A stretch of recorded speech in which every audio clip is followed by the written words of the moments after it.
You're welcome to today's class. So in this class, we'll be looking at indices. And under this topic, we'll be talking about meaning of indices and how to express numbers in index forms and laws of indices that we have. So we might not be able to cover all the laws in this video, but subsequently we're going to finish everything because we have to look at them in details, right?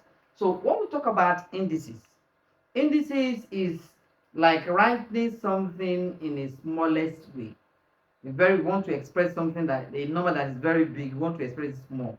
Just like when you have this 2 multiplied by 2 multiplied by 2 multiplied by 2. We don't want to write it like this. We want to reduce it. But we're not going to multiply it out. So 2 has been 2 multiplied itself how many times? 1, 2, 3, 4. That means 2 raised power what? 4. Right? 2 raised power 4. This is what we call index.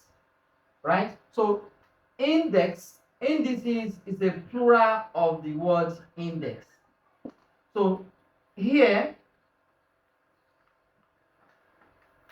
the power, this number here is called power or index. While the 2 here is the base. Is what? Is the base. So take note of this. So the index is telling us the number of times the base has multiplied itself. So which means 2 has multiplied itself 4 times. As you can see here, 2 times 2 times 2 times. So how many times? 4 times. So the power or the index is telling us the number of times the base has multiplied what? Itself. So that's what this refers. This is what we call. So if you now have this, you have 2 raised power 4 times 2 raised power 5. This is one index. This is another index. So it has turned to what? Indices. So that's what we refer to as indices. Is that clear?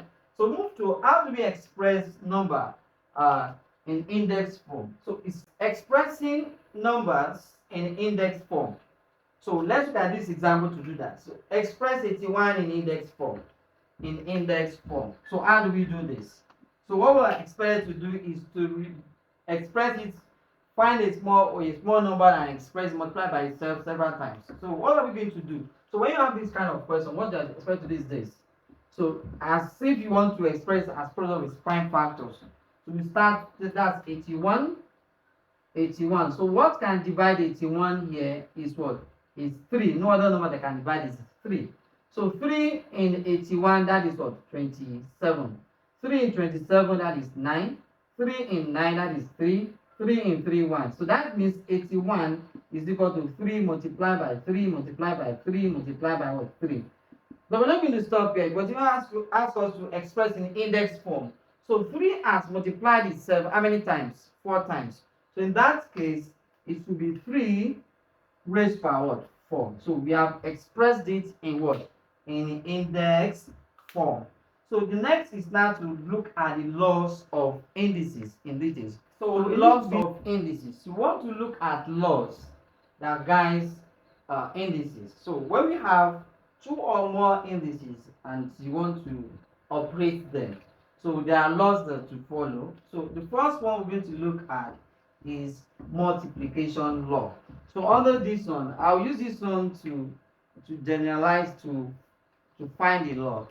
I want to derive it. I don't just want to write out the laws for you, but to see how the law is being derived, then how to apply them. We look at examples on how to apply them. So the first one is multiplication law. Now, as you can see from the board here, so we have a raised power 5 multiplied by a raised power 2. So that means we want to a raised power 5, a raised power times a raised power 2. Because what we have between the two indices is of multiplication. This is an index, this is an index, right? So what we're going to do first, we're going to expand it. We're going to do what? Expand and see what when you want to expand this, the 5 is telling us that a has multiplied itself 5 times. So we're going to do that, right?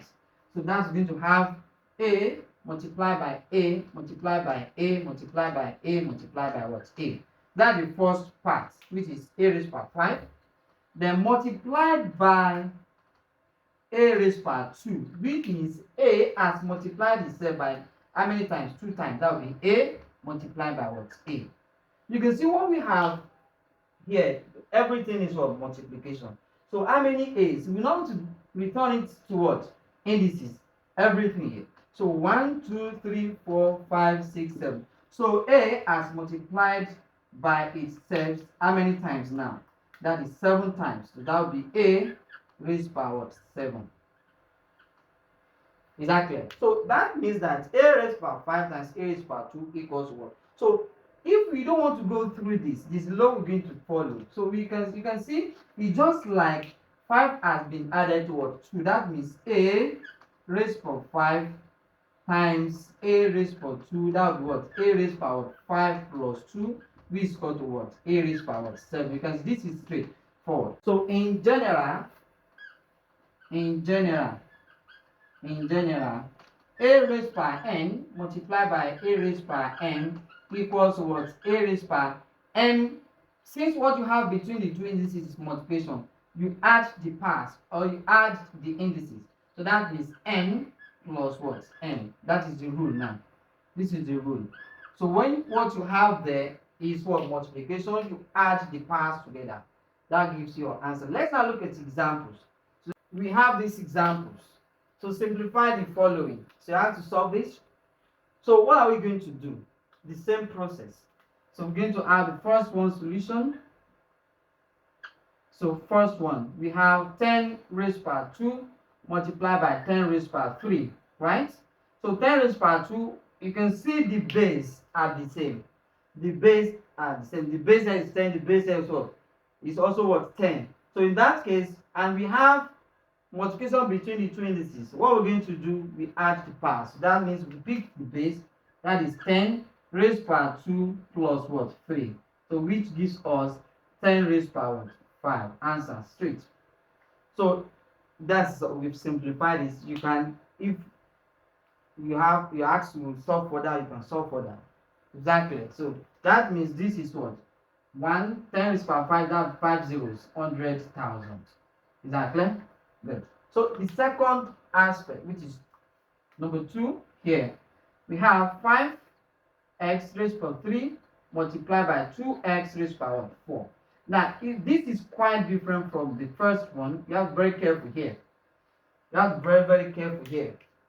Now, if I may ask you, what is the base in the first 10 here? The first 10, you have 5x raised by 3. What's the base here? So it is not 5x. If we have a number beside a variable, that number is called coefficient. You've done this in the junior secondary.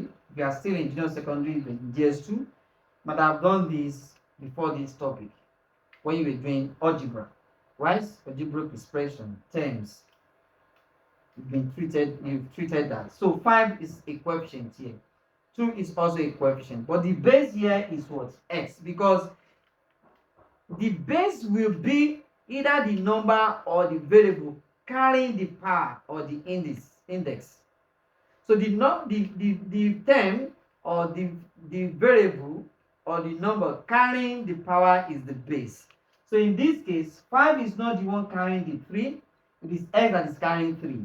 2 is not the one carrying x, it is what? X that is carrying what? 4. So the base is here. This one and this one are the bases. Exactly. So in that case, what we're going to do first here, we multiply the coefficient. Multiply the coefficient together. That is 5 multiplied by 2. Right? So you can put that in the bracket. Then we can now apply the law, this law, to this x cubed and x raised by 4. So that means x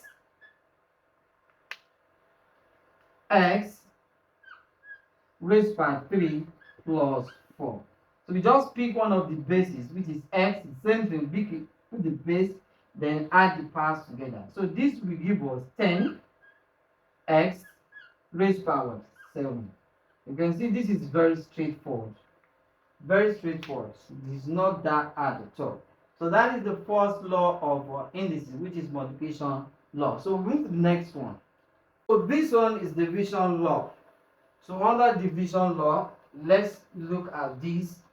So we have, let's say, a raised by 5 divided by a raised power what? 2. So using an expansion method, we can expand this one to be a times a times a times a times a. Division, let's put this, divided by a raised power 2, that is a times what? A. So this will give us a cancel a cancel a. So we don't have anything here. We have a times a times a. That gives us what? A raised power 3. So in general, if we have division between two indices, so what are we going to do? We have a raised power 5 divided by a raised power 2. So this will give us a raised power 5 minus what? 2. That gives us a raised power 3. Is that clear? So in general, we can conclude that if a base, if what we have between uh, indices is division, you subtract the so in general, so we are going to have a raised power n divided by a raised power m will give us what? A raised power what? N minus what? M. So that is the rule. So let's look at example now. Examples now. Simplify. 1. 5 raised power 3, 5 raised power 7 divided by 5 raised power 3. So applying the law of indices here means that we're going to find 5 raised power 7 minus 3. That gives us 5 raised power 4. Hope that is clear. Am I making sense at all? Good. Alright.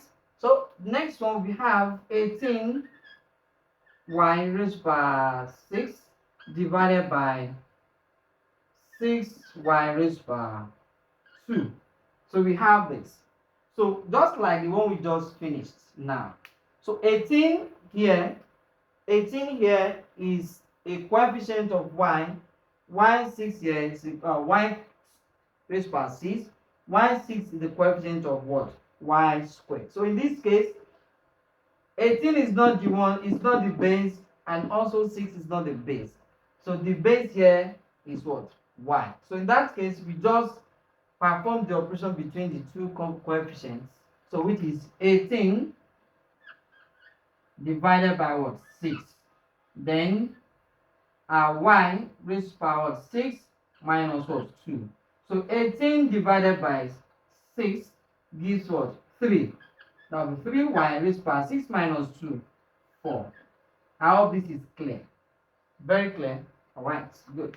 So that is that on division law. So we've talked about multiplication and division law.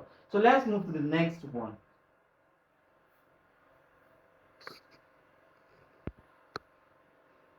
So alright, so we want to look at zero index here. So zero index is talking about any number raised power of 0 gives something. So that's what we want to prove here. So let's say for instance we have a raised power 2 divided by a raised power 2. So ordinarily we want to apply the law, division law here. So that gives us a raised power 2 minus 2, which is equal to a raised power what? 0. So that's what we're going to get. Good. So let's keep that aside. Now we don't want to apply this. Let's apply the second expansion method. So a raised power 2 divided by a raised power 2. That means a times a divided by a times what? A. A here 1, a here 1, a here 1, a here 1. So that means we have 1 over 1, which is equal to 1. So which is still correct? Same thing. So that means a raised power 0 here is what? 1. That is the law. So anything raised power of 0 gives us what? 1. So in general here, so we can conclude that a raised power 0 equals what? 1. So that is the law. So anything, even if it is 1 million, right? 1 million that is raised power 0, the answer is what? 1. I hope this is clear. So that is the third law of indices. So move to the second or the fourth law of indices.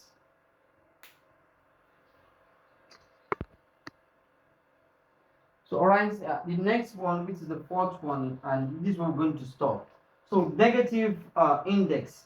So once look at that. So we'd like to use this example to do. Assuming we have a raised by 7 divided by a raised by what? 5. So we want to find this, the value of this one. So applying the law of indices, division law of indices, will give us a raised by 7 minus what?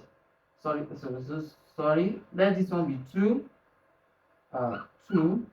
So we give us this a raised by what? 2 minus what? 5. So that gives us a raised by what? Minus 3. So let's keep this. Let's keep this. So let's now apply the expansion method, which is a raised by 2 divided by a raised by 5. So this will give us a multiplied by a divided by a multiplied by a multiplied by a multiplied by a multiplied by a. 1, 2, 3, 4, 5. So from here we can divide a year 1, a year 1, a year 1, a year 1. So that means we have 1 divided by a times a times a, which gives us 1 divided by a raised by 3. Hope I'm making sense. So this calculation here and this calculation here are the same.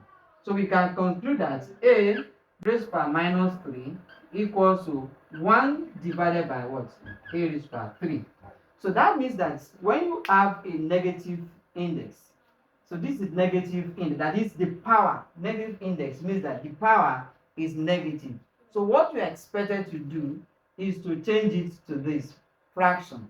So the minus will change to fraction, 1 divided by a raised by 3. So if what we have is a raised by minus 2, it will be what? 1 all over a raised by 2. So if it is a raised by minus 1, it will be 1 all over a raised by a. Exactly. So that is the law here. So the law in general, we can conclude that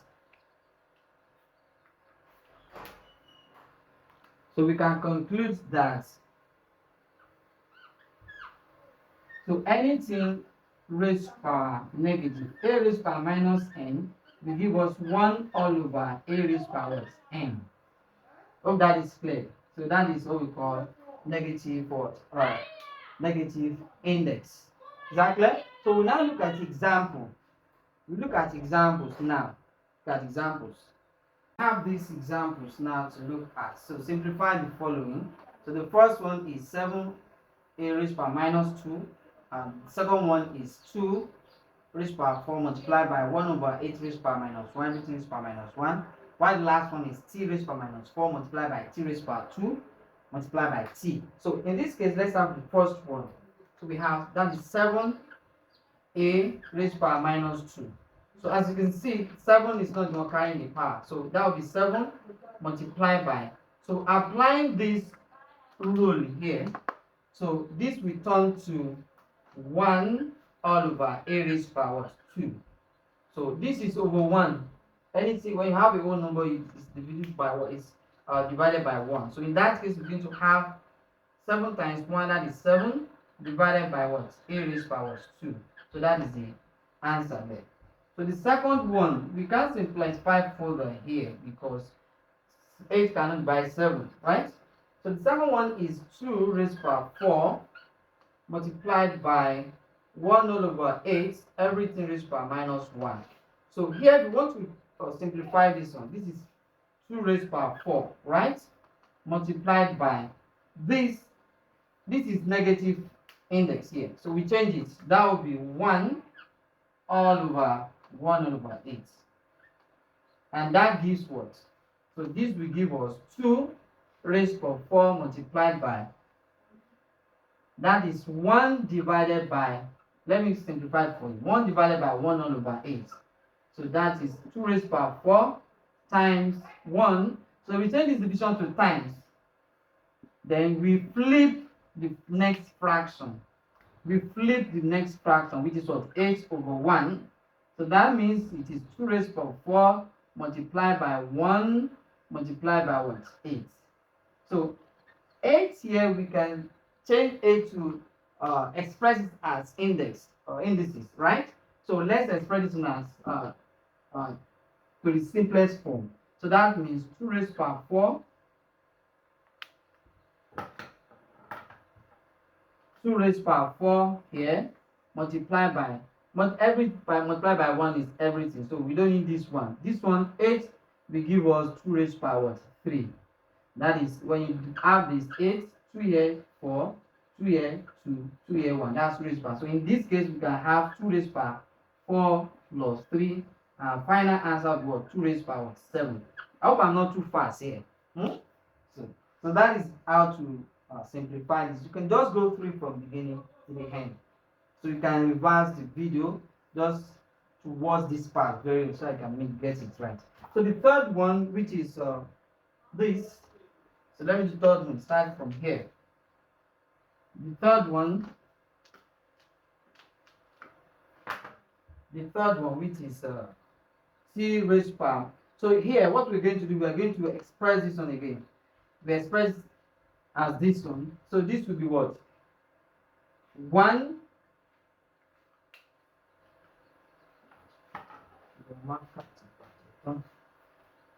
so this will be 1 divided by t raised to power 4 multiplied by t raised to power 2 multiplied by this is t raised to power 1. So we can simplify this one to be t raised to power 2 plus 1 divided by t raised to power 4.